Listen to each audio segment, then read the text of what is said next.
Welcome to Contemporary First Nation Voices.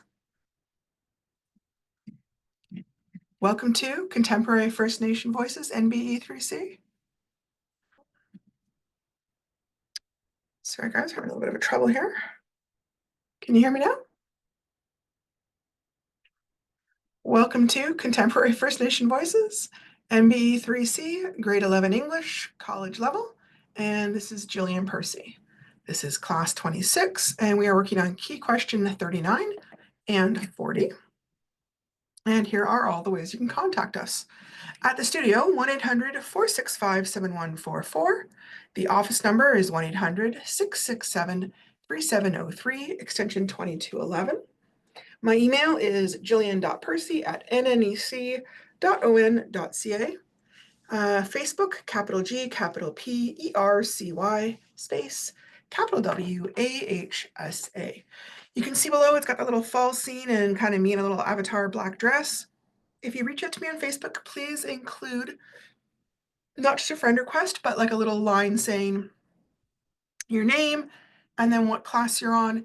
And if you're reaching out because you're in trouble with a specific assignment, let me know what the assignment number is so I can look it up before I get online and talk to you, okay? There are two different YouTube channels that you can look at to watch the recorded classes. There is my personal teacher one, which is also called G Percy Wasa, that has all the courses I taught this year and last year. And there will be a playlist that says 2024, 2025, NBE 3C. And that has all the videos that I've recorded so far. And then there is the school channel, which is called Wasa Distance Education YouTube channel. And it will have all the courses from all the teachers, only from this year. It still will have a playlist. So always go to the playlist because then it puts things in order and everything, okay? Now, how to hand in work. As always, there are so many different ways you can hand in work. The easiest way is if there is a learning center in your community, go over to the learning center, give the work to the DEC, ask them to scan it and send it to me, and you can just hang on to your originals. You can also fax it to me at 1-800-463-7852. That's the Ontario fax number. If you are outside of Ontario, 1-877-990-2023. If you are faxing, try not to write in pencil because it comes up very light. Typing or pen works better. You can also scan it yourself using a scanner app on your phone and then send it to me in an email. I will show you how to do that in a minute. You can mail it to me, but that is really not my recommended way. It takes a long time to get here, and then it goes into my marking pile, and that will take me a little bit longer. So you may not hear back from me for a while, and it becomes quite a problem. If you do decide to mail to me, please hang on to your originals because things do sometimes get lost. If you use Google Docs to create your assignments, then you can share those documents with me. When you do that, remember to include me as someone who can view or edit your documents. Otherwise, it will just come up and I won't be able to see it. You can also hand in your assignments by photograph through Facebook, or you can take a photograph and send it in an email. Scanning it works better. It will make a much better document. But if that is a bit confusing, you can do the photographs. When you do that, though, please make sure the photograph is clear and not blurry, preferably written in pen so that I can see it, or typed. Again, pencil for some reason just doesn't show up very well in the photographs. Make sure the photo is right over top of the assignment, so the assignment is clear, not kind of like fat on one side and skinny on the other. Don't just click the share button. When you do that, it comes up as a very odd size on my computer, and don't just cut and paste it into the body of the email. Instead, save it as a file and then attach it to an email. If you really need to, you can also take the photo and make it full size on a page. Occasionally, I've had students try to send in like 4 or 5 tiny little pics on one Word document. The problem is when you do that, when I try and expand it, it becomes blurry and I'm unable to read it. So if you do send me photographs that way, they have to be full size so that the writing remains readable. Whenever you send in work, please email it to studentwork@nnec.on.ca. You can include me in the email if you want to. The secretary can log that you submitted the work. It goes into our data bank so people can see that it's there for sure. Always put your full name, the course name, the assignment number and name right on the actual assignment. I get a lot of marking during the day and I can end up with a whole pile on my desk. It's really easy for something to happen and like some pages get confused and one typed page looks a lot like another. So it's really better if your name is on every single one of your pages, or at the very least your initials, okay? Scanner app, here we go. I generally use Adobe Scan. It's free. Adobe's a really reliable company. I find it pretty easy to use and I'm not a super techie person. You install it, obviously, then you open it up, take a picture. It just gives, I know it sounds just like it's just taking a photograph, but it actually, because writing is so faint and thin, it just does a much better job than an actual photograph. They've got it at kind of an angle here. You would want to make sure it's straight. You can play with your borders to eliminate the table. You can keep on doing that over and over again until you've got all the pages for an assignment. Once they're all in there, hit continue. Then it'll let you look back at your photographs. If they're blurry, retake the shot. If they're out of order, put them in order. Save the PDF, give it a name. Obviously, something that is very easy to remember, like, assignment 13 for NBE 3C, especially if you take more than one course with us. And then you can share it or you can save it. Saving is preferable to either your Google Drive, Dropbox, the phone, wherever you try to save things, okay? All right, we are on week 8. There's only one more week after this. Right now we are working on class 26, 39, 34. I'm hoping I might get another class in tomorrow because I want to make up some time that we missed. We'll just kind of see how busy things are around here today. If not, I'll try and post something extra on Monday. Okay, guys? As always, just a quick reminder, some of the assignments may not match up in terms of the numbers. When I do that, you are welcome to hand in the original or the revised version till the end of the school year. However, I do suggest you call me and get the revised version if possible. If it is past September 2025, then we are on to a new school year and you should make sure to get the revised version. For today's class, one of the reasons why I've had to rewrite this particular assignment is the links to the movie that were in the original assignment no longer work. And I have hunted around different spots, tried to find a new link that will work. I can't find any. Now, occasionally some of our sister schools like Pelican Falls or DFC, they might have the original DVD copy of that movie. And if you're there and you're able to watch the movie and you want to do the assignment, that's fine, no problem, hand it in to me. But for everybody else who maybe doesn't have access, that's why I've kind of rewritten this version, okay? We're rounding up to the end of Unit 3. Hopefully we'll get finished by today. And we are in the last lesson. So then yesterday at the very end, we kind of looked very quickly at 10 elements for movie reviews. This is based on a scheme called Cinema Scale that was designed to try to be more objective about movies. So it's not just about your personal feelings as to whether you liked the movie or not, but that you're giving a certain amount of points for each element of the movie. I don't know if it's a little bit cold to me, but it is some things to look at, and it just kind of broke it down in a way that I thought was really interesting. You're welcome to take a look at that article again if you wanted to. Basically, their idea was these are the top 10 things to look at. The plot. Is it a good story? Is it plausible and believable? Number 2, the attraction or the entertainment value. Number 3, the theme of the movie, the identity, the depth. Number 4, the acting. 5, the dialogue as it pertains to like storytelling and realism and that kind of idea. Cinematography, that's a huge topic. Things like lighting, camera shots, setting, wardrobe, all the things that make a movie, basically, rather than a book. Editing, that's the pacing and the special effects. The soundtrack, that can be music, it can be the actual sounds. The directing, that I think is a very hard thing for people who aren't directors themselves to comment on. I know if I were watching a movie, I would have a pretty hard time commenting on what parts we're directing, but if you feel confident and you want to tackle that one, you're welcome to. And then finally, what they call the it factor. An it factor is kind of the uniqueness. right? There are certain movies that have been really kind of milestone movies. They changed how things got done in the industry. Whereas other movies are like, oh, look, it's one more car chase movie. Oh, look, it's one more murder mystery that follows all the same stereotypes that movies always have.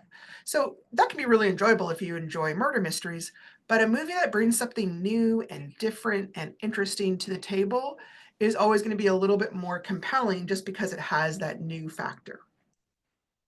Okay, I wanted to add a couple more personal items on this list. Number one, number 11, I would also look at viewpoint and bias. Whose point of view is this movie from? Sometimes it's obvious, sometimes it's not. Who has been left out? Is it balanced or is it deliberately biased? Now, thinking about this, a movie like, for example, Sense and Sensibility or Pride and Prejudice, those are based on books kind of written in the 1800s, but they're written from the viewpoint of an upper class British lady and it's basically based on the kind of world that she lived in. But that was a very, very narrow world. So there's almost no recognition of people who are more poor, of people who live anywhere besides Britain, of other races, other heritages, other languages. That doesn't make it a bad movie, right? But it does mean it's a somewhat biased movie, not necessarily intentionally. She wrote what she knew at the time. But if you walk into the movie and didn't know about that, it might be a bit jarring to suddenly see that there's, entire people and countries and classes and races that are sort of left out. Number 12 kind of goes along with that, and it's talking about society, authenticity, and diversity, especially if you're looking at a movie that is talking about modern times.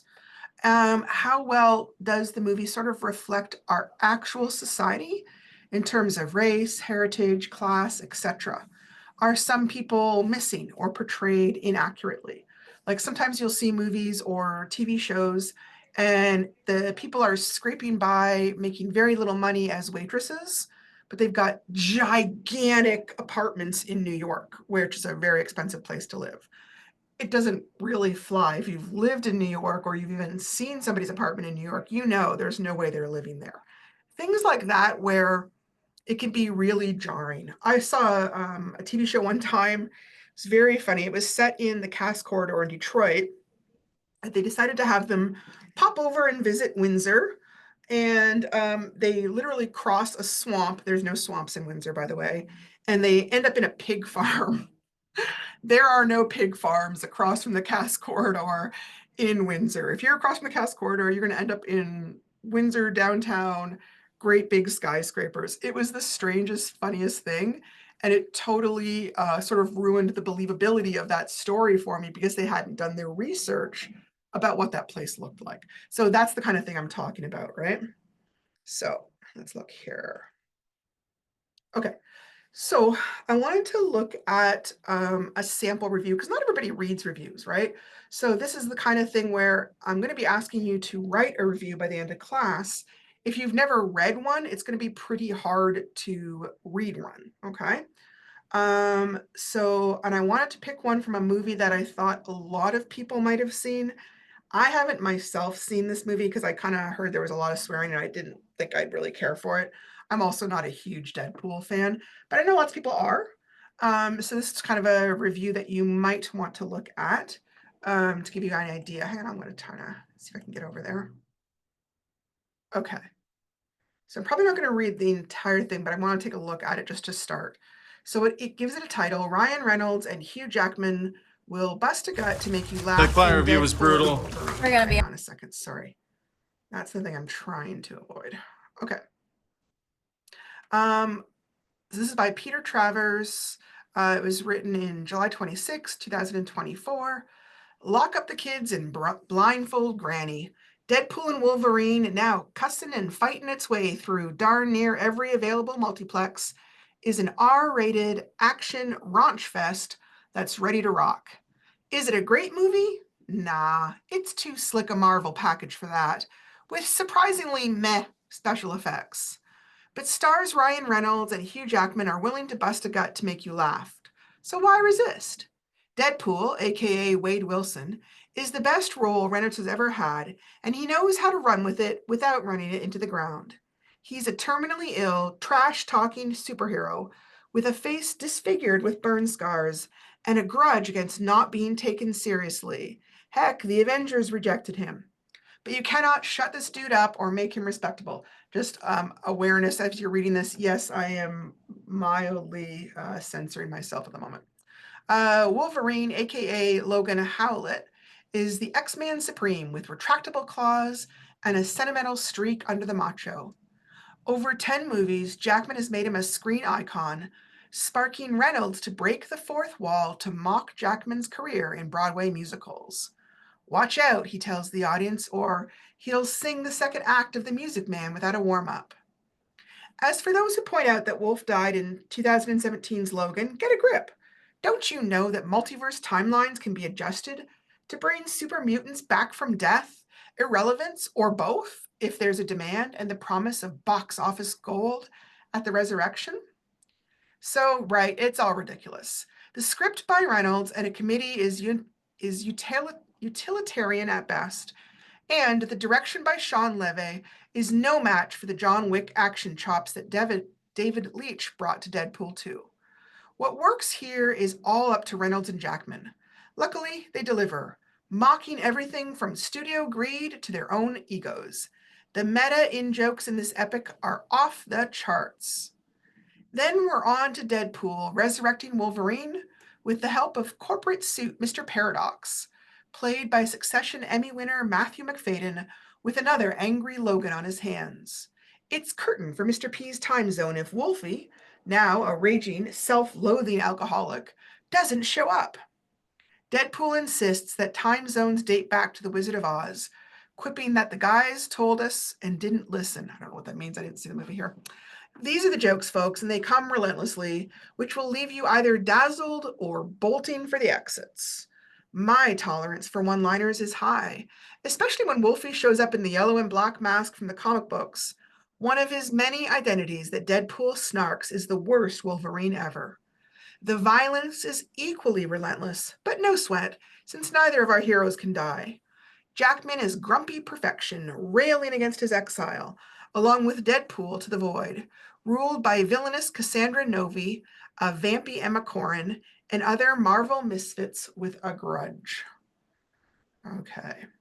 Fear of spoiler jail prevents me from spilling the tea, but it hardly matters since the chaotic plot feels like the writers shot ideas out of a cannon and let the chips of a logic fall where they may.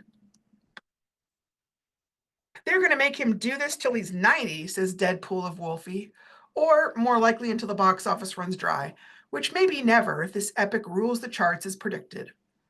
Oh, it will. Newbies to the Marvel multiverse will be head-scratching for days. Helpful hint. Catching up on Loki on Disney is your best roadmap that you can find right now. It's hard to hit a movie that laughs at its own crass marketing, and it helps that the banter between Reynolds and Jackman turns ignorance into comic bliss. In the end, believe it or not, you might be brushing away a tear, although Logan already did that with grace and gravitas. None of that arty stuff here, just jokes on repeat with gore as a chaser. And that's exactly the way Reynolds and Jackman want it. Deadpool and Wolverine is superficial and proud of it. In a world of divisive unrest, hardcore haha may be just what we need right now. It's a little bit long, but it kind of gives you a little bit of a flavor. They're a lot more conversational than the kind of writing that we've done so far. But you can see they do talk about like some aspects of the movie. But as somebody who didn't see the movie, I have no idea what actually happens, right? He didn't give anything away.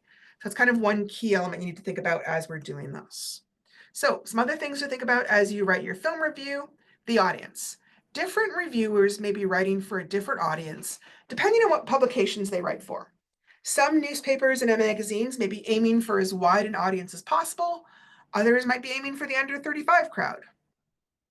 A film review writer for a mom looking for a great show to take her children to may be quite different from a film review written for up-and-coming young artists looking for the latest in indie films. Audience can also affect the level of language and the complexity of the review as well. A review of the latest teen romance movie aimed at 14-year-olds will use very different language than a review on the same movie that's written for their parents. Voice and style. While movie reviewers may aim to be fair and unbiased as they discuss a movie, most reviewers are aiming to create a review that is entertaining and interesting to read. Unlike newspaper articles where the writer is trying to leave out their own viewpoint, most reviews are a lot more personal, and they tend to reveal the reviewer's thoughts and their personality through their content, word choice, sentence structure, and their overall writing style. And you could see that in the one we were talking about. Like at times talks about like the special effects were meh. It's not really how you would talk about it in like school writing, but it does characterize his voice. And it kind of sounds a little bit more like he's just kind of, a friend of yours hanging out, just chatting on the couch about the movie kind of thing. Okay. Tone. Tone is kind of connected to voice. It's technically like the emotion or the atmosphere that you kind of convey in your review. It's also a little bit connected to the type of film that you're reviewing as well. Even if you're kind of a happy-go-lucky, silly person, if you were critiquing, say, a serious war movie in a silly or humorous tone, it could be ineffective or even kind of offensive to people. By the same token, reviewing a cartoon in a dead serious manner would kind of miss the point. Having said that, reviewers may also have very strong emotional reactions to certain topics or genres or plots or even the actors, and that may kind of come through in their emotional tone as well. So we're going to talk about the structure of a film review. Every writing format has its own typical structure, and the structure is just like the bones that kind of underpin the text and give it shape. Just like a wooden frame gives a building its unique shape, whether it's a shed, a barn, or a ranch house. You may not see it when you're done, but it gives you an idea of where things are going to go. That's what we're kind of doing with this. There can be more than one way to structure a film review. This is one kind of common method. I sort of kind of put two different styles together that I think is pretty representative. Um, you're going to see some boxes for this. Oh, well, you won't here.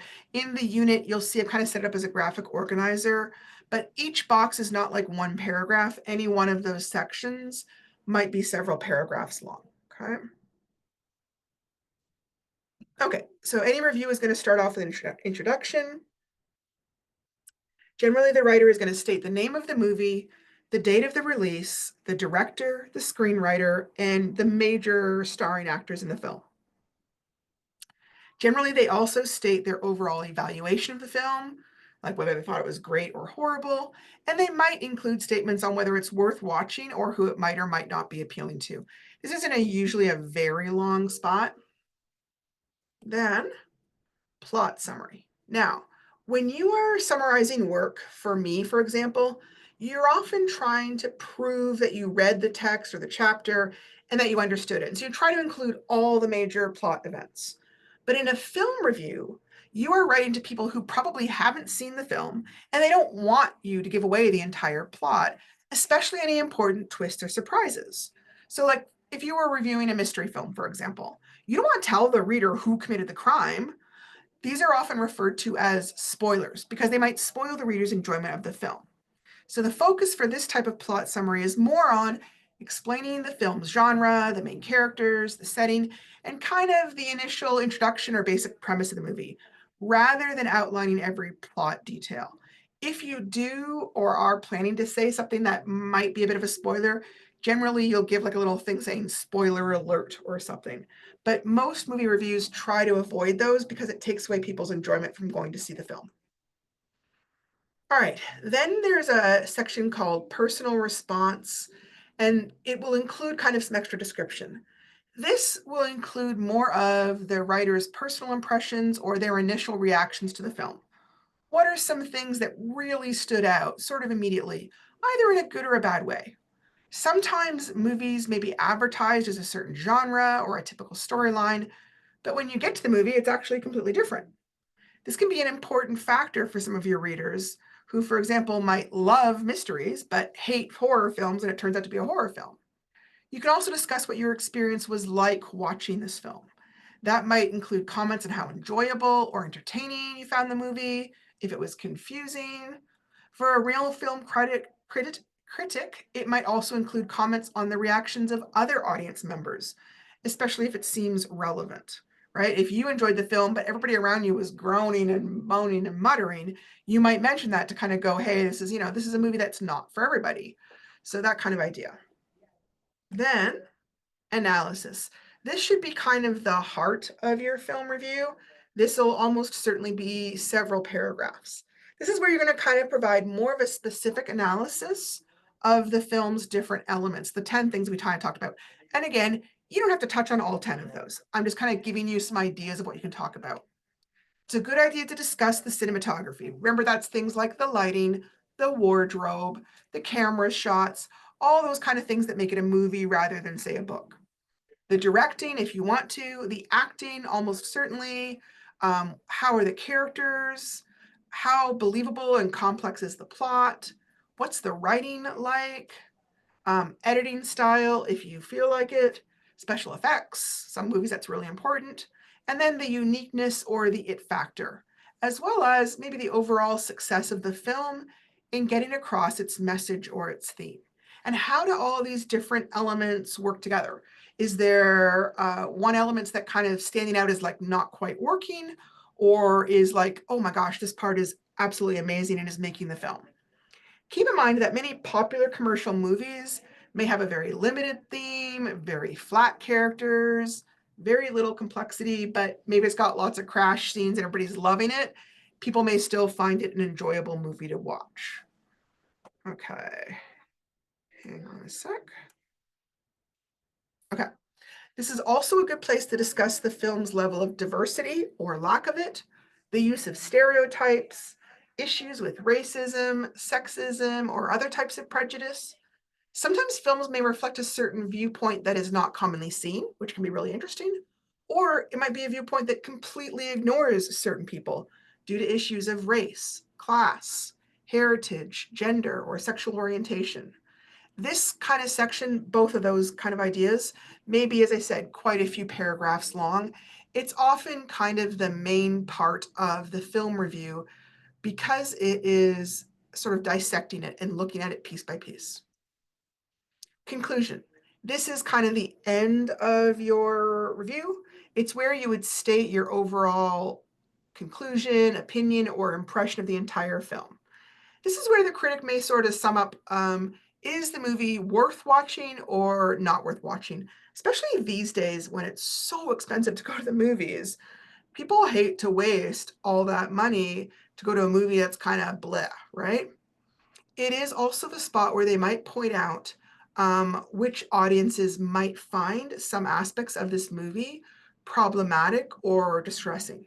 A reviewer might point out that a certain movie is inappropriate for young children due to the level of violence, or that it includes graphic sexual scenes that might be disturbing to sensitive viewers, or that there are issues such as racism or sexism that could be offensive to some people.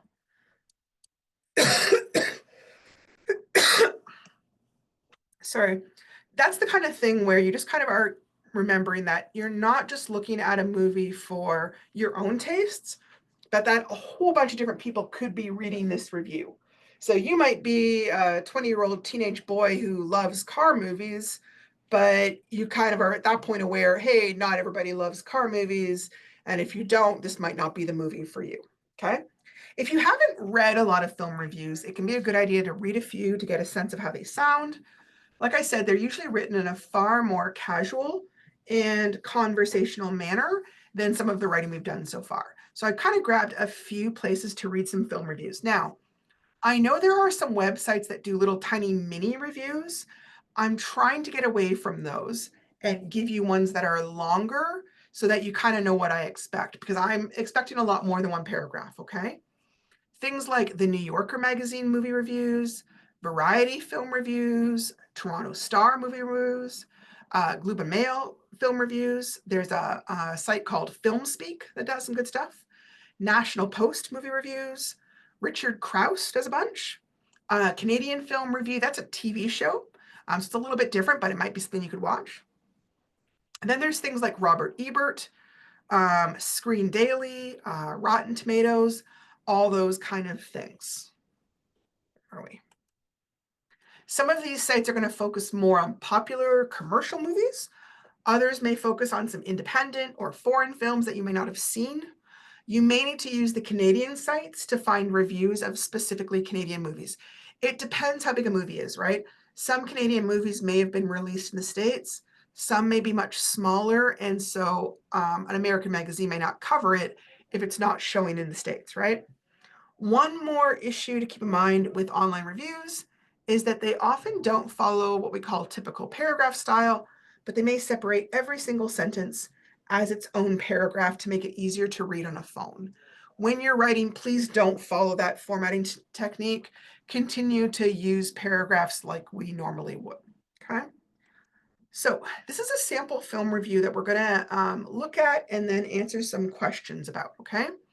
It is on Spider-Man Across the Spider-Verse. This is a movie review from 2023. It says Roger Ebert. Is it actually Robert Ebert? Robert Ebert. Sorry, Roger Ebert. Okay, so that is from the website Roger Ebert. The actual writer is Brian Tellerico.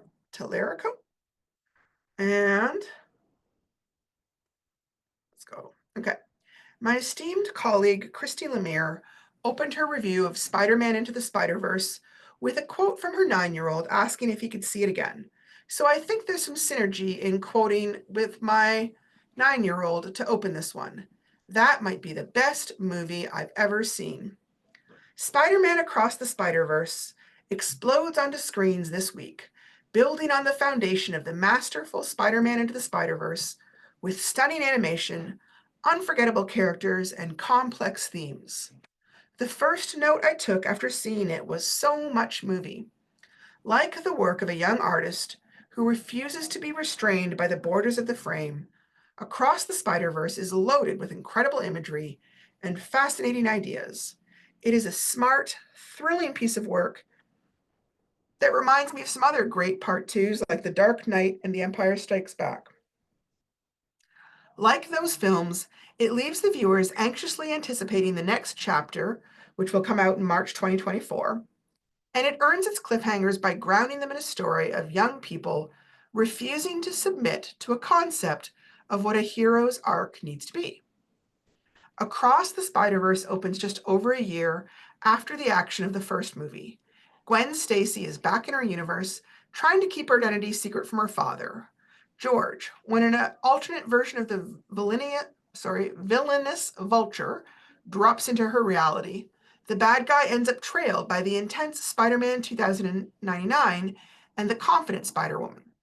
They reveal to Gwen that they're part of a secret spider society that has been cleaning up inter-universe messes, capturing villains who end up in the wrong one, and sending them home again. When Gwen's identity is blown with her dad, she joins the Spider Crew, correcting the errors of the multiverse. Of course, fans will remember that Miles Morales is essentially one of those errors. The Peter Parker of his universe died trying to save him, and the spider that bit Miles was never supposed to be there. But it was. So now what? This story's backbone is about pushing back against determinism and moving forward with what's in front of you. Superhero culture has used multiverse stories to expand on the concept of potential, but this film, and I hope these themes really land in its sequel, suggests that it's way more important to hold on to the reality in your hands than imagine all of the other ones that might have been. It's about controlling your own fate more than giving in to a scripted narrative of heroism.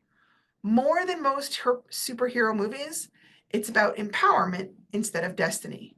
And that is powerful stuff.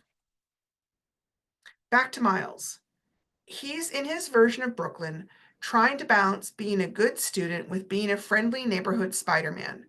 He's considering telling his mother, Rio, and his father, Jefferson, the truth, but he worries what it would do to their relationship if he does. And then one day, an odd duck that Miles thinks is just a villain of the week pops up in the form of the Spot.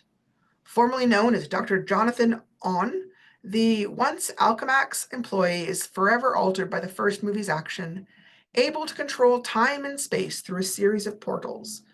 At first, it's kind of cute how he tries to steal an ATM with a portal, but the Spot ends up being significantly more dangerous as his powers grow, opening passages that can destroy worlds. All right, I'm gonna stop there. There is more to read and you want to. You can see that he's being careful as he does his summary. He's not telling you everything. There's really only sort of one more uh, paragraph on summary, and then he starts to switch to his analysis, okay? All right, let's look at the questions here. Key question number 39. This is worth 10 marks, the overall thing, not just the first question.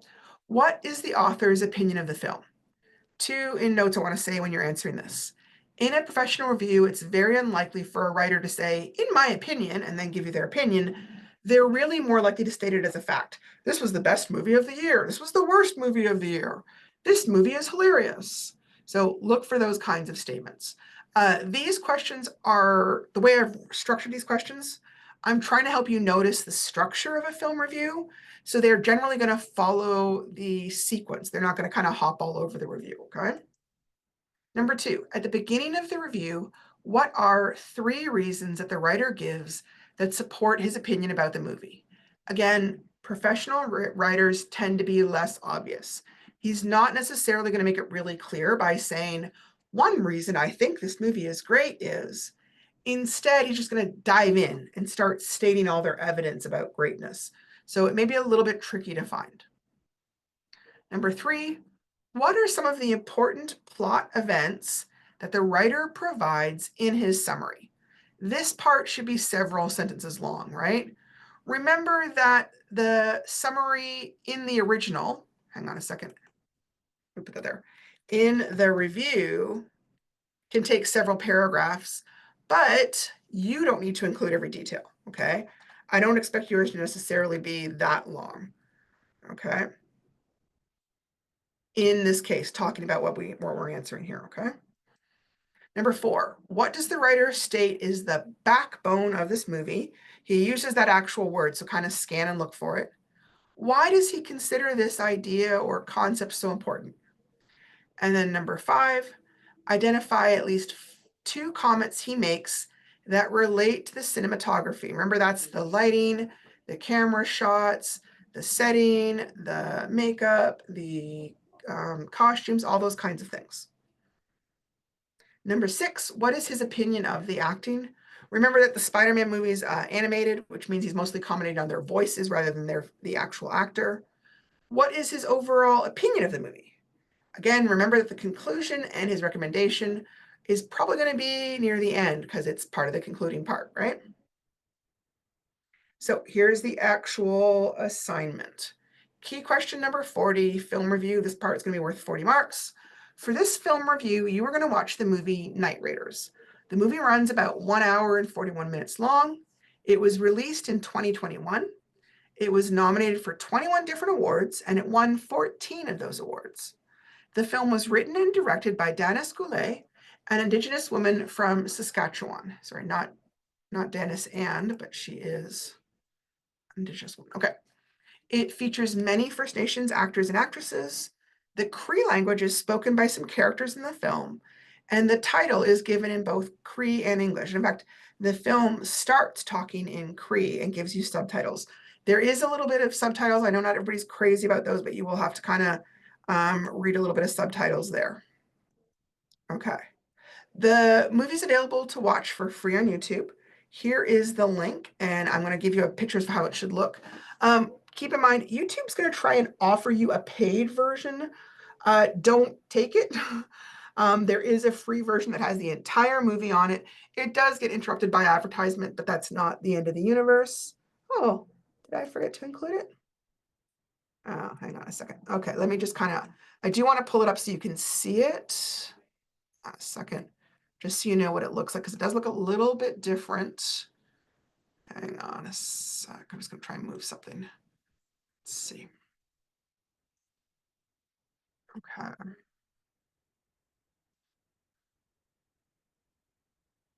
Oh,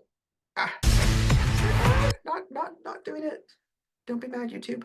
That didn't quite work. I'm going to do that a little bit differently. I'm going to put the word Night Raiders in to kind of show you what I mean. Okay, so if you look here, see right here, it says watch for free. That's the one you want to use, not the one that says buy or rent. They're exactly the same, but one doesn't cost you any money. Okay, so make sure you use that one. All right. After you watch the film, you're going to create a film review, like we've been talking about, following the structure that we just examined. The length of your final review should be between 1.5 to 2 pages long typed. This final copy should show major revisions and improvements have been made from the rough copy. So that part is worth 20 marks. You're also going to need to include a rough copy. That's worth 10 marks. And you also need to include the following graphic organizer with your rough notes and ideas, and that part is worth 10 marks. Okay, so before I kind of went through this and I had it filled in, this is basically a blank version that gives you a spot to write things. I didn't include lines.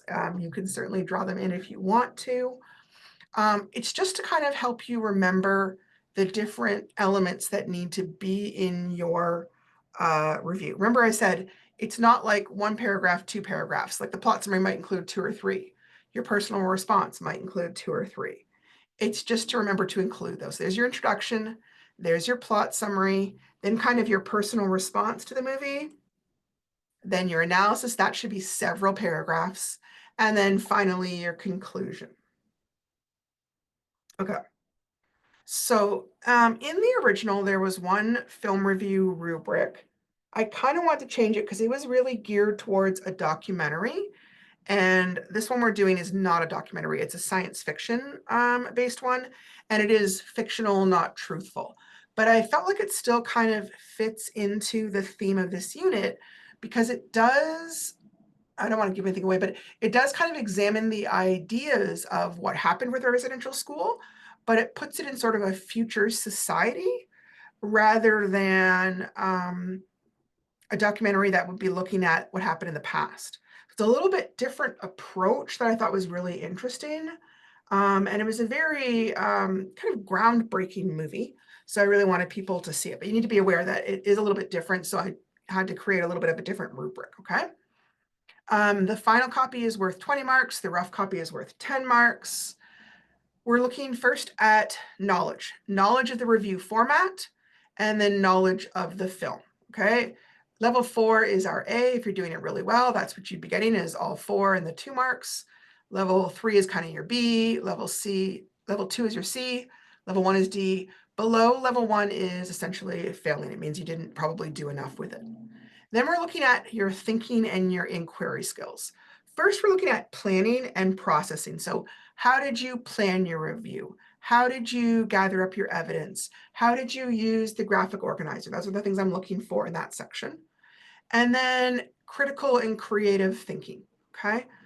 How are you doing with analyzing things? How are you doing with critiquing it? How are you doing with reviewing the movie, kind of in general? All those kind of skills, okay? And then communication. How do you express your ideas and how do you organize your ideas? That's kind of basically your writing skills, really those kind of basic writing skills. And then conventions. Conventions are things like your spelling, your punctuation, think what else? Capitalization, your grammar usage, all those kind of things that we sort of count on to make writing readable. And then finally, your application.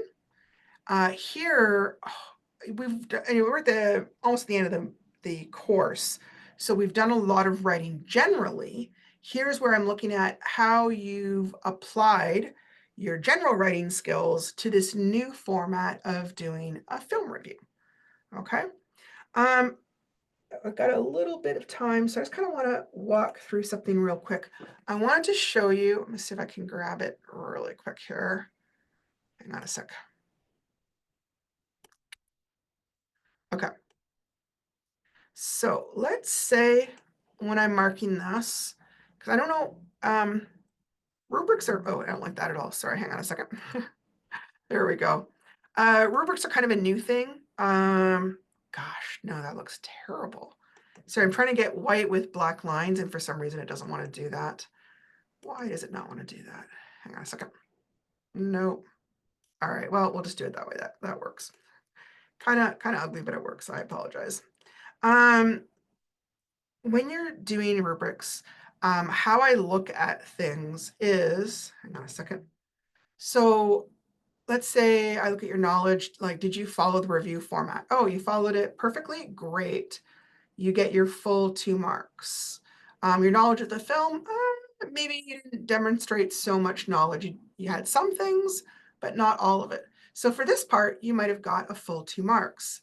For this part, you're only going to get about 60% of that.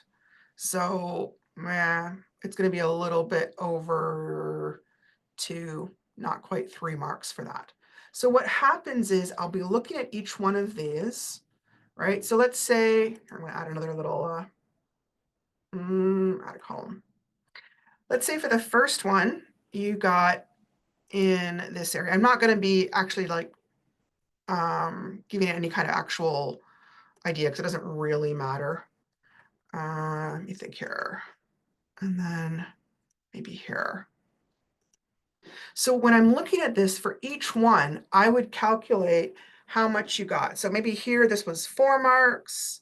Maybe here you only got 2 marks. Maybe here it was 3, depending on how much that section was worth. Maybe over here it's 1. And then I total it all up, and then I would be giving you a mark out of the final amount, which I believe was 20 marks for this one. Okay.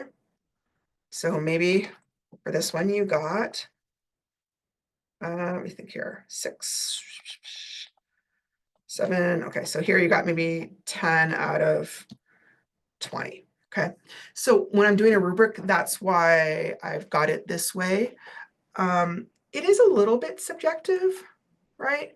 When we're talking about a good understanding versus some understanding, good is generally like I'm looking for that you mostly got it. Maybe you missed a few things, but mostly you got it. Some is where maybe you got about half of it, okay? And this D level is where there's a lot of things missing.